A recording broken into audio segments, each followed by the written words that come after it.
Muy bien, pues me estabas comentando acerca del hito del rock mexicano que fue El Poeta del Ruido, que es una grabación que en una primera instancia se tomó como rock progresivo, pero que en realidad oyéndola ya es rock ¿cómo le llaman? Rock en oposición. En oposición, ¿no? Sí, que también rock en oposición también es un término un poco vago, pero que se ha usado para referirse a ciertos grupos que dentro del rock progresivo han trascendido hacia otras fronteras, ¿no? Y aquí estás hablando de, sobre todo de agrupaciones como Henry Cow, Faust, Sam la Mamas Mana, Decibel, Universero, Artsoy, y es lo que se llamaba rock en oposición, porque el término de rock en oposición tengo entendido que nace al interior de Henry Cow, porque son ellos, Chris Cutler, particularmente Fred que funda la marca de Recommended Records, y a partir de ahí se nace la idea del rock en oposición, pero es una idea más política que musical. O sea, a lo mejor muchos lo entienden como musical, ¿no? Ajá. Es rock que se opone al rock tradicional. Ok, es una buena manera de entenderlo, pero en realidad el rock en oposición, nacido en la Inglaterra de ese momento, nace de las filas de grupos que eran abiertamente de izquierda, políticamente. Okay. Robert Wyatt, las gentes de Henry Cow, todos ellos eran del ala izquierda política de Inglaterra. Entonces rock en oposición tiene que ver con esa oposición política también. En una etapa en la que los conservadores estaban muy fuertes, ¿no? Oye, y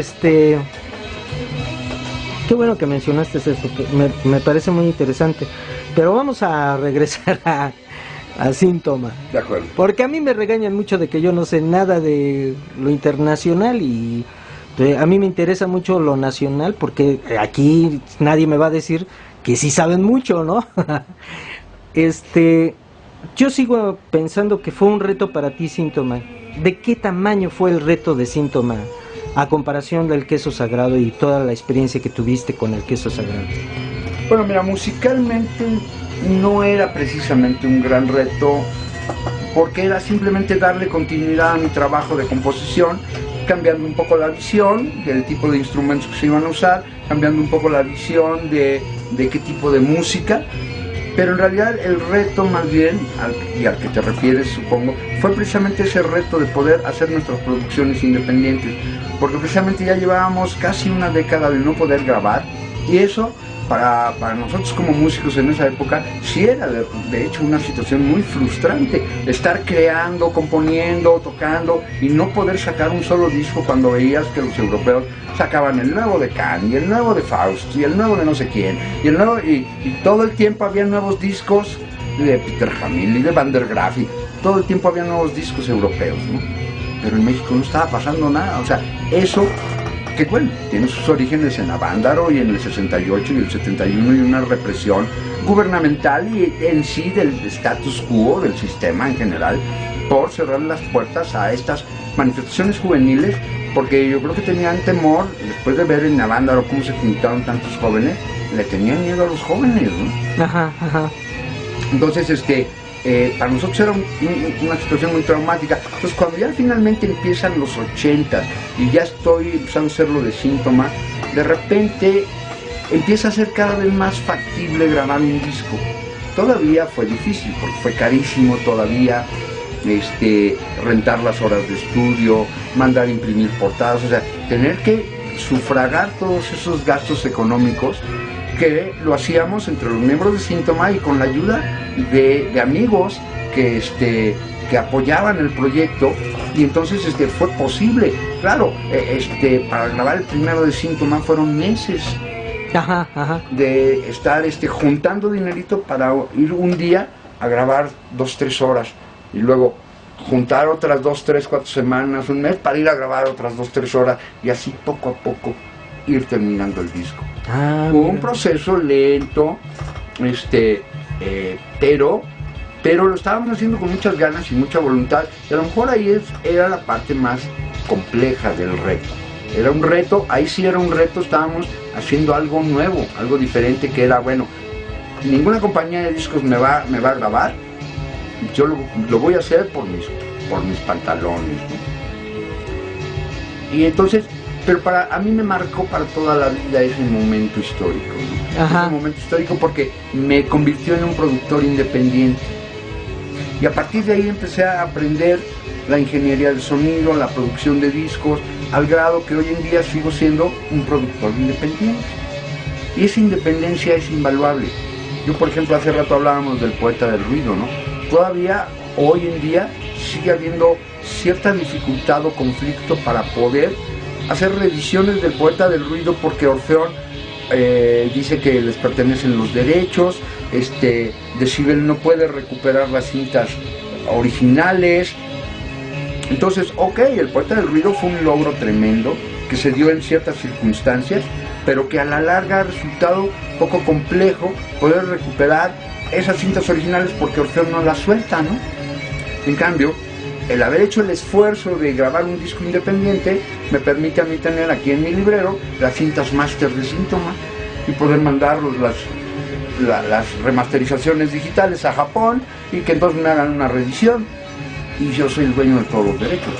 Esa independencia para mí es invaluable y es una independencia que hoy en día seguimos manteniendo. Los discos de Decibel se producen de manera independiente, se producen aquí en el estudio, y entonces ya nada más tenemos un socio que es el distribuidor, pero los dueños de la música siempre somos nosotros. Los músicos. Los músicos, somos los dueños de las grabaciones, y no solo eso, sino que decidimos qué se hace con toda la música. O sea, la compañía distribuidora no dice nada acerca de la música, ni de la portada, ni de nada, ¿no? Sí, ustedes son los productores, los ingenieros de sonido, y hacen un rompecabezas y empiezan a decir, el asunto va por aquí, va por acá, ¿no? Entonces, que eso es muy interesante. Una libertad creativa.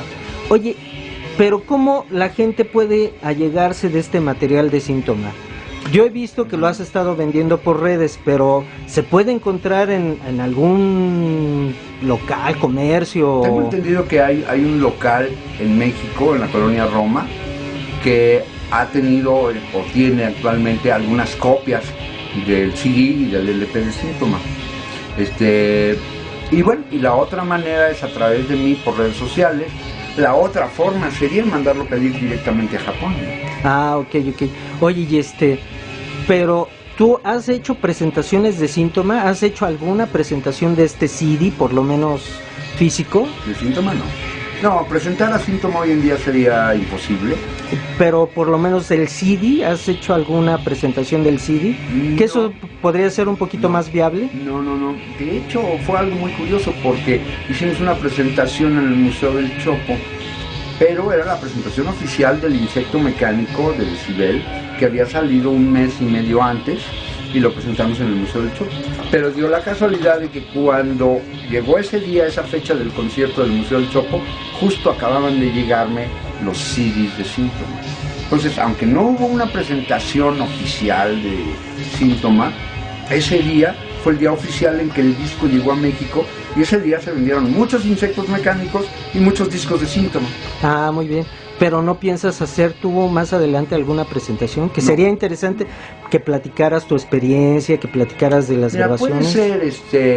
Puede ser, pero sería cuestión de organizar más bien, como tú dices, una especie de conferencia o una especie de presentación así. Pero armar el grupo es imposible, ¿no? Es imposible, primero por la lejanía en tiempo y en distancias, ¿no? Claro. Es imposible. Ah, muy bien. De hecho, he recibido propuestas para presentar a Síntoma en vivo, pero no es factible, ¿no? Sí, de hecho, ya eso tú ya no lo piensas retomar para nada. No, y porque además, si tú te has dado cuenta, a pesar de estar rescatando mi pasado, que es Síntoma, que es el queso, que es el escuadrón, en realidad lo que estoy tocando en vivo solo es música hecha hoy. Decibel, Bardo Todoro, es música actual. O sea, eso es lo que estoy tocando en vivo. Yo no armaría un grupo, como lo hacen otros, para tocar los viejos éxitos de hace 20 o 30 años. Yo no haría eso, ¿no? Que también es válido, pero bueno, no es lo válido, harías. pero yo no lo haría, exacto. Y también es válido que no lo hagas, ¿no? Exactamente. Exactamente. Muy bien. Oye, algo más que quieras agregar, que digas, es importante que sepan de Síntoma, pero Neorama nomás no me lo pregunta. Y que sea enfático, que digas, esto es lo importante de Síntoma.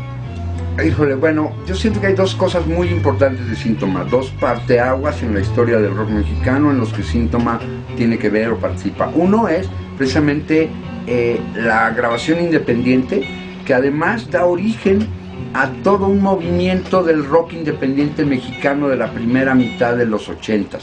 Porque después de lo de Vía Láctea y lo de Síntoma, empiezan a salir montones de músicos a seguir el ejemplo, y entonces empieza a salir Fluke, Nobilis Factum, Iconoclasta, Aleación 0720, Delirium, Caja de Pandora, y empiezan a salir grabaciones independientes. Entonces, la primera cosa importantísima es esa, ¿no? Servir como un poco de punta de lanza en un movimiento de High Fidelity Orquesta que tú participaste en ese ahí, claro. Entonces, es un esfuerzo muy importante que además logra que ya para la segunda mitad de los 80s, finalmente las grandes compañías disqueras tengan que doblar las manitas y decir, ok, está bien, vamos a grabar rock mexicano. Y ya vienen los Caifanes y ya es otra historia, ¿no? Ya ahí empieza otro capítulo de la historia, pero es un capítulo importantísimo porque es el momento, los 5, 6, 7 años en los que el rock mexicano se graba de manera independiente a pesar de las compañías disqueras. Y el otro punto importante de Síntoma es precisamente el ser el precursor de la música tecno electrónica en discos, ¿no? ¿Podría ser un hijo de Síntoma, María Bonita? No necesariamente o no precisamente, porque María Bonita existe también paralelo a Síntoma. Hijos de Síntoma podrían ser más bien Década 2, podría ser Bostich, podría ser Ford Loco, okay. Que son gente que me Galápago. Son gente que sí me ha expresado que de alguna manera Síntoma fue una influencia interesante o importante en su quehacer musical. Muy bien. Pero María Bonita era paralelo. Porque Mario Lafontaine ha señalado mucho al Capitán Pijama como precursor de María Bonita, no sé. Bueno, sí, de los Pijamas ¿Tienes algún sentir al respecto? Yo creo que los Pijamas a Gogo es una influencia muy fuerte en María Bonita.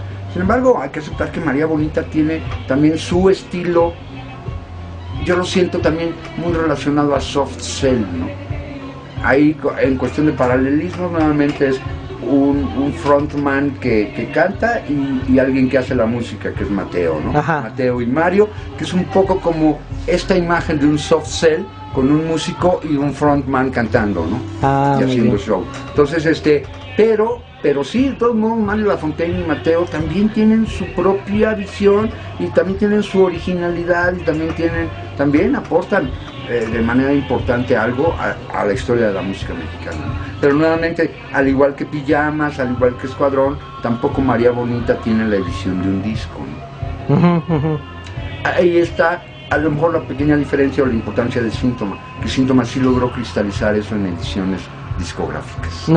No quedarse nada más en el underground. Sí, pues sí, o sea, hacer el esfuerzo extra de invertir tiempo y dinero en lograr la edición de material discográfico. Muy bien. Muy bien, amigos, pues llegamos al final de esta entrevista donde pudimos escarbar un poquito o un mucho. Creo que hay muchos destellos de muchas cosas que nos van a crear más inquietud por saber mucho acerca de Síntoma. Y bueno, pues ya saben, lo pueden conseguir con el maestro Alex Eisenring, que está en el Facebook. Facebook, Alex Eisenring, y ahí, ahí conmigo pueden conseguir todo el material. El material, ¿no? Y también esta cuestión de la, pues, de muchas preguntas que se quedan en el aire. Yo quisiera tener más tiempo, pero creo que los voy a dejar con esto y le agradezco mucho a Alex Eisenring. Nos quedamos con esto y les anticipo que dentro de pronto volveremos con Bardo Torol y ya con su material. Sí, ya está en el horno el material, ya está en la imprenta la portada, ya se está maquilando el CD y estamos esperándolo para un par de semanas más, mediados de agosto, que ya esté listo el primer álbum de Bardo Torol. Y pues hablarlo también con Carlos Vivanco. Esto es Neorama.